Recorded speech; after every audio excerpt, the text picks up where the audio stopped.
रथ के आगे वाला पैसेज खाली करा दो भैया।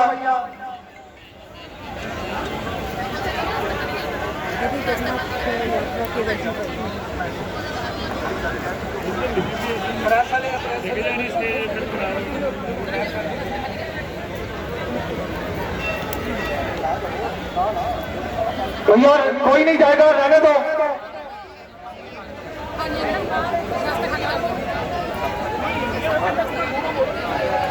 भैया यहाँ पर रश के 500 आदमी है, किसको जाने दोगे आप?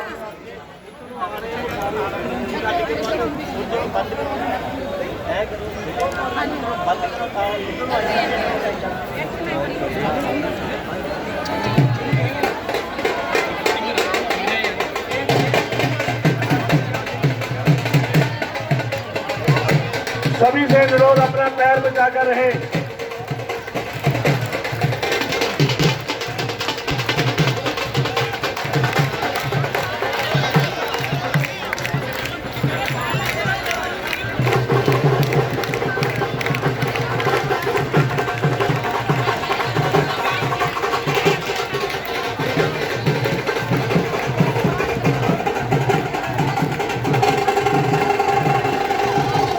आप पीछे रहो, सब लोग उधर उधर।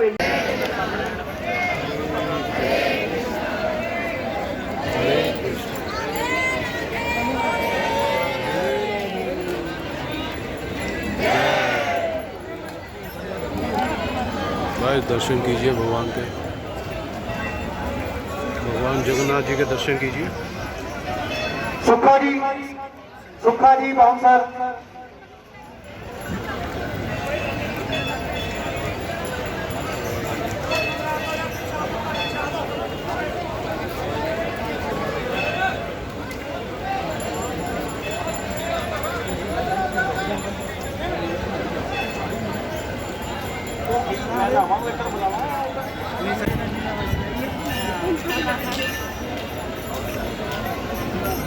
जगत गुरु श्रीला प्रभुपाद की, रथ यात्रा महामहोत्सव की।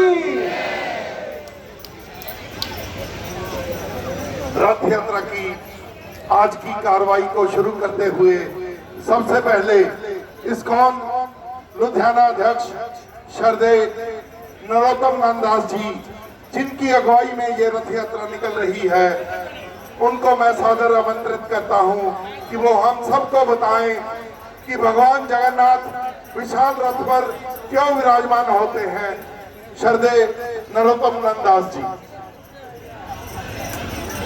सभी से निवेदन है कि रथ के नीचे से ही प्रसाद ऊपर पकड़ाएंगे, सीढ़ियों से ऊपर नहीं जाएंगे। मैं स्वागत करता हूं राधा माधव मंडल के श्री अश्विनी ग्रोवर जी का, परम वैष्णव अश्विनी ग्रोवर जी। आइए प्रभु जी का आशीर्वाद लें।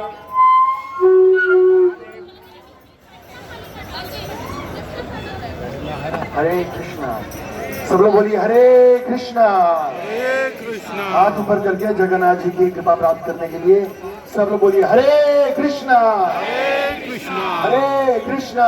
हरे कृष्णा। कृष्णा कृष्णा कृष्णा हरे हरे, हरे राम हरे राम, हरे राम राम राम राम राम हरे हरे।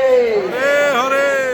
तो आज सभी लुधियाना निवासियों का बड़ा सौभाग्य है कि जगत के नाथ भगवान जगन्नाथ जी के भक्त हुए, जिनका नाम था राजा इंद्रदुम्न, जो कि भगवान के बड़े महान भक्त थे और उनकी इच्छा थी कि भगवान के दिव्य दर्शन करके तो भगवान की कृपा प्राप्त करें।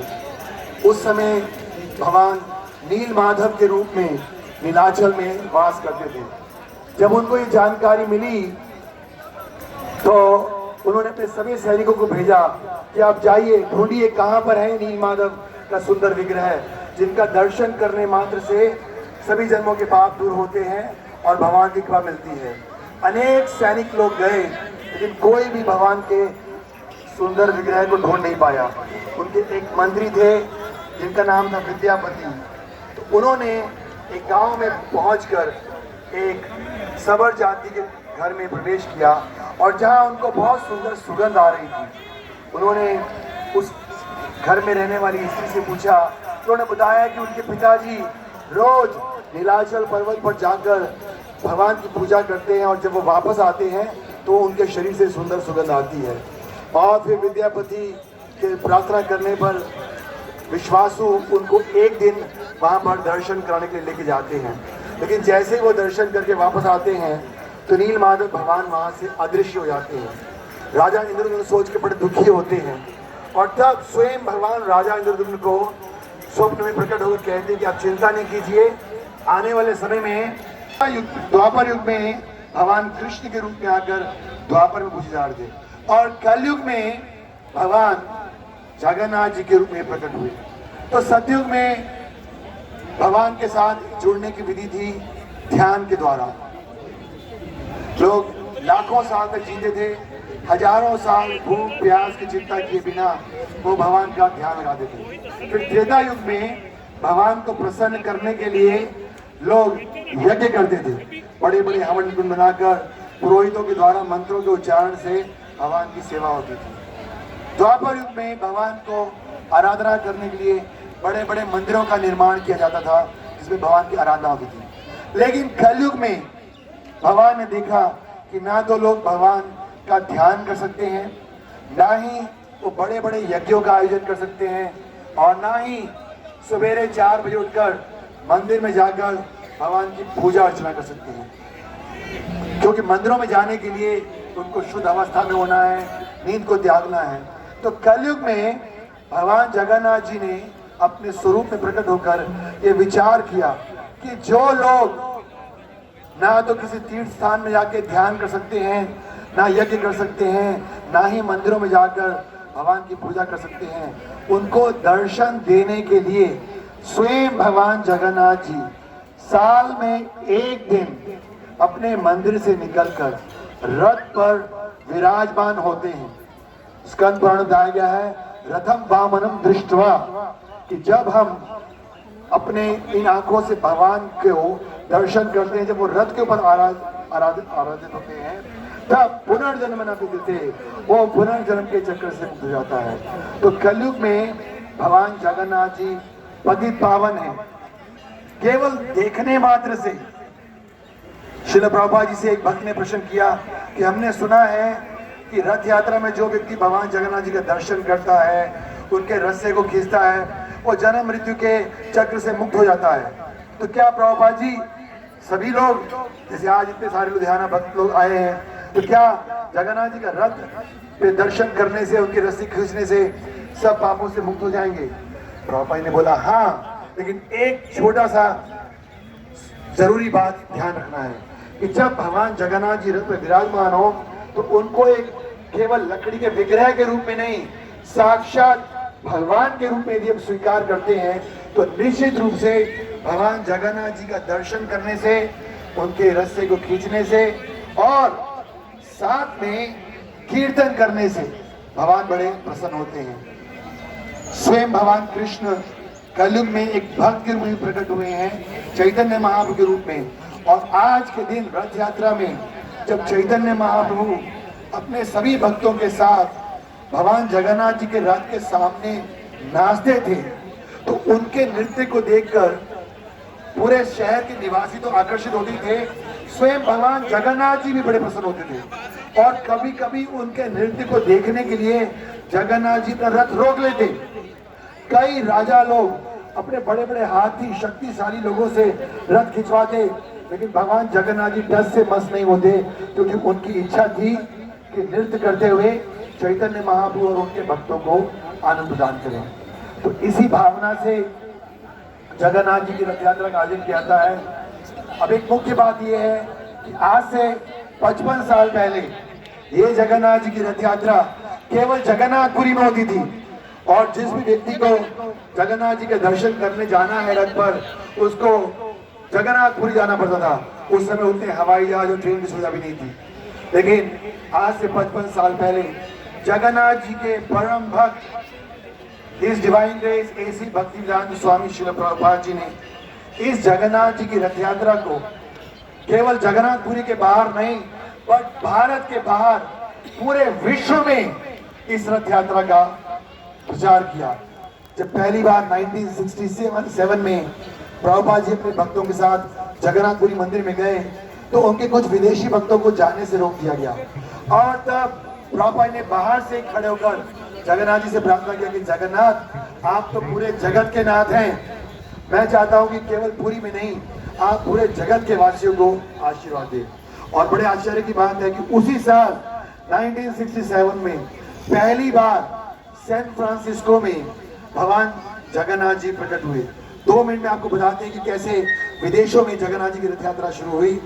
तो प्रभुपाद जी के कई शिष्य थे, उनमें से एक महिला शिष्य थी, उसका नाम था मालती देवी।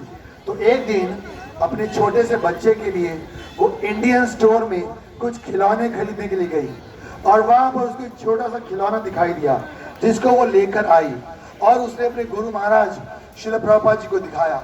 जैसे ही प्रभुपाद ने उस खिलौने को देखा, प्रभुपाद ने हाथ जोड़कर प्रणाम किया। उस स्त्री ने पूछा, प्रभुपाद जी ये खिलौने के रूप में आप किसको प्रणाम कर रहे हैं? प्रभुपाद ने बोला, ये स्वयं जगन्नाथ है। और फिर प्रभुपाद जी ने पूरी जगन्नाथ की स्टोरी सुनाई। तो उस स्त्री ने बोला, अरे ऐसे ही 2 खिलौने और भी थे। तो प्रभुपाद ने बोला, उनको भी लेके आओ। और फिर जगन्नाथ जी के साथ बलराम जी और सुभद्रा जी को भी लाया गया और तब प्रभुपाद ने रथ यात्रा के महत्व को बताया। जैसे ही भक्तों ने सुना तो प्रभुपाद जी के भक्त थे जयानंद प्रभु, उन्होंने सबसे पहली बार एक ट्रक के ऊपर एक रथ का निर्माण किया। और प्रभुपाद जी के एक शिष्य थे श्याम सुंदर प्रभु, जिन्होंने जगन्नाथ जी के विग्रह बनाया। और तब से सैन फ्रांसिस्को जो कि अमेरिका में है, वहां पर भगवान जगन्नाथ जी की रथ यात्रा का उत्सव बनाया गया। और उस साल जगन्नाथ जी की रथ यात्रा में इतने लोगों ने भाग लिया कि अमेरिकन गवर्नमेंट ने आगे से उस दिन को स्टेट हॉलिडे, पूरा नेशनल हॉलिडे डिक्लेयर कर दिया कि आने वाले समय में हर साल जब भी जगन्नाथ जी की रथ यात्रा होगी तो सब लोगों के लिए अवकाश रहेगा, जिससे कि सब लोग इस रथ यात्रा में भाग ले सकें। तो हम सब जानते हैं कि जगन्नाथ जी कलयुग में पतित पावन भगवान के स्वरूप हैं और उनका प्रचार करने के लिए श्रील प्रभुपाद जी ने हर शहर में मंदिरों का निर्माण करके जगन्नाथ जी का प्रचार किया। आज इस्कॉन के माध्यम से, जिसके करीब 600 केंद्र हैं पूरे विश्व में, हर दिन प्रतिदिन अनेक रथ यात्रा का आयोजन किया जाता है। आप सबने कई बार सुना होगा इसी सम्मेलन में कि जिस प्रकार जगन्नाथपुरी में जगन्नाथ जी की रथ यात्रा विश्व प्रसिद्ध है और विश्व के कोने कोने से लोग वहां पर आकर भगवान का कृपा प्राप्त करते हैं। तो हमारे भक्तों ने बताया कि जगन्नाथपुरी के बाद लुधियाना इतना भव्य शहर है और यहाँ पर इतनी भव्य जगन्नाथ जी की रथ यात्रा आयोजित होती है, जिसमें कि केवल लुधियाना नहीं, पंजाब नहीं, पूरे देश के लोग भागीदार लेते हैं। और इस सब का श्रेय आप सब भक्तों को और विशेष रूप से हमारी जो जगन्नाथ रथ यात्रा महोत्सव कमेटी है, जिसके प्रधान सतीश गुप्ता जी हैं, जिसके चेयरमैन ढांडा जी हैं और जिसके महासचिव सतीश सुभाकर जी है, और सब भक्तों के सहयोग से इस रथ यात्रा का आयोजन किया जा रहा है। हमारे प्रभुपाद जी कहते थे कि अगर आप साल में एक दिन, ध्यान से सुनिएगा इस बात को, अगर आप साल में एक दिन जगत के नाथ जगन्नाथ जी के साथ चलोगे तो जगन्नाथ जी 365 दिन आपके जीवन में आपके साथ चलने को तैयार है। आप में से कितने लोग चाहते हैं कि भगवान जगन्नाथ जी की कृपा पूरे साल रहे?